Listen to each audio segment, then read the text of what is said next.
Stress factor కదా sir. చాలామందికి stress ఎక్కువ అవుతుంది.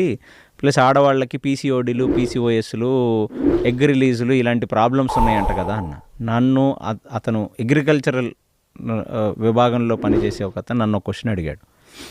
నువ్వు తినే టమాటా ఇంకో టమాటాని పుట్టించలేదు, నువ్వు తినే ద్రాక్ష ఇంకో ద్రాక్షని పుట్టించలేదు, నువ్వు తినే బెండకాయ ఇంకో బెండకాయని పుట్టించలేనప్పుడు అది తిన్న నువ్వు ఇంకొకటిని ఎలా పుట్టించగలను అనుకుంటున్నావు అని అడిగాడు.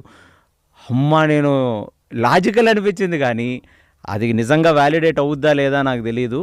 బట్ నేను ఆయుర్వేదం ప్రకారం ఏంటంటే సప్తధాతువుల్లో మనం తిన్న భోజనం రక్తం నుంచి మొదలు పెడితే మేడ్జ, మాంస, అట్లా ఆఖరి ధాతువు వచ్చేసి వీర్యం. అక్కడ వరకు ట్రాన్స్లేట్ అవ్వాలి. మనం తిన్న ఒక ఫుడ్ ఇన్ని పరిమాణాలు చెందుతూ అది వీర్యం అవుతుంది.